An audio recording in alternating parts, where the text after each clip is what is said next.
Well, good morning. What a great way to start with the conversation with Jack Williams and Jim Watson. Again, a fascinating discussion with Exxon and what their plans look like. It's now my pleasure to introduce our next guest. He really needs no introduction. Governor J.B. Pritzker, who's been governor of Illinois. He is now in his second term in office. As he likes to say, and you will certainly hear from him, he is the state's chief marketing officer. We have seen a resurgence in Illinois, in new jobs, and new job creation. And he has been a leader in the area of sustainability, in most particular in SAF production. I did a little research using AI, and we have had in this country about 2,391 governors in the history of the United States.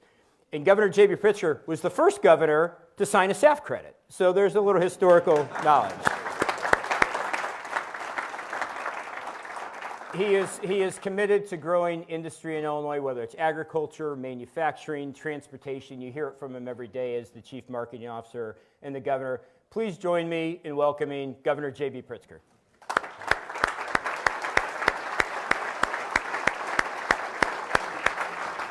Thanks, Mark. Appreciate you.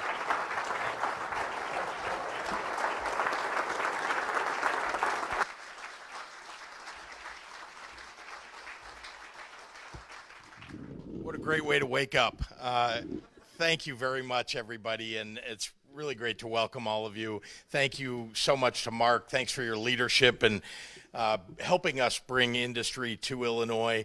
I have to say that there's not a day that goes by that my administration isn't in some sort of dialogue with Mark and the Illinois Manufacturers Association as we're trying to build out existing industry, attract people to the state of Illinois, and of course, do our best to create new industries and build new industries. And some of you may know I was in the technology world before I became governor. I was a business person, and it was important to me back then to find great entrepreneurs and great new markets to invest in, and I feel the same way as governor, that it's the best way for us to expand our opportunity for the people of Illinois all across our state. And so I'm very pleased to be here among all of you in this industry as we see it burgeoning, and Illinois, of course, being a center, a hub for its development.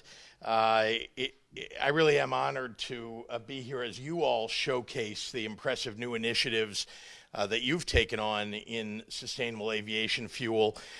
We're joined by so many amazing industry leaders this morning. You all have had a chance to get to know each other, I hope, but I want to just briefly mention some of the featured folks in the audience, and I'm going to miss people as I say this, so my apologies to anybody who I don't mention, but I do want to especially shout out to ADM, of course, one of our great companies in the state of Illinois, United Airlines, which is helping to lead among customers of sustainable aviation fuel, Marquis Sustainable Aviation Fuel, LanzaJet, ExxonMobil, members of our Illinois Manufacturers Association across the board, and the Illinois Corn Growers Association, and important industry players in other aspects, so like our partners at the University of Illinois and Northwestern and other higher education institutions.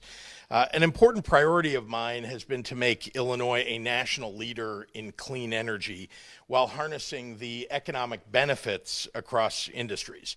And that's why I led the negotiations for the Climate and Equitable Jobs Act in our state a few years ago, transformative legislation which has put Illinois on the path to 100% clean energy by 2050.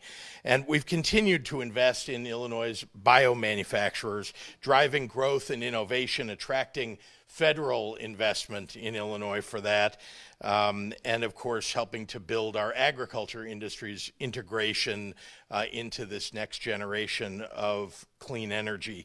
And that's why we're excited to be a leader in promoting a flourishing opportunity in sustainable aviation fuel. I want to be clear with all of you, there is no state that is better positioned to thrive in this industry than the state of Illinois. and I want to say that about 10 times over, but won't bore you with it, just to tell you that we have everything that people are looking for as you're building this industry. Illinois is home to a skilled biofuels workforce with 69,000 people employed in advanced biofuel manufacturing occupations, and that's only set to increase from here. From production and refining to retail, everything you need is here. We are the nation's #1 producer of soybeans, #2 producer of corn. We're responsible for 90% of the U.S. oilseed production, which leaves us with a wealth of feedstock supply. We're in the top 3 states for ethanol production, top 6 for feedstock production overall.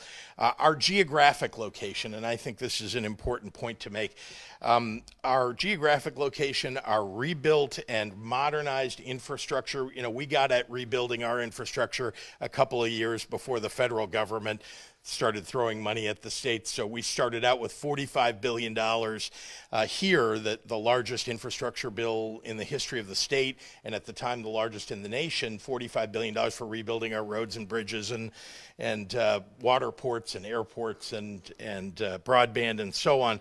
And then the federal government sent us another $20 billion. And so everything, as you drive the highways and byways of the state of Illinois and you see yellow or orange cones, people sometimes curse me. But I say sorry, not sorry, because it's an investment for decades to come that we're making. And again, that rebuilt infrastructure and the fact that we're the only state in the nation that has all 7 Class 1 railroads running through it makes us one of the most productive distribution hubs in the entire country.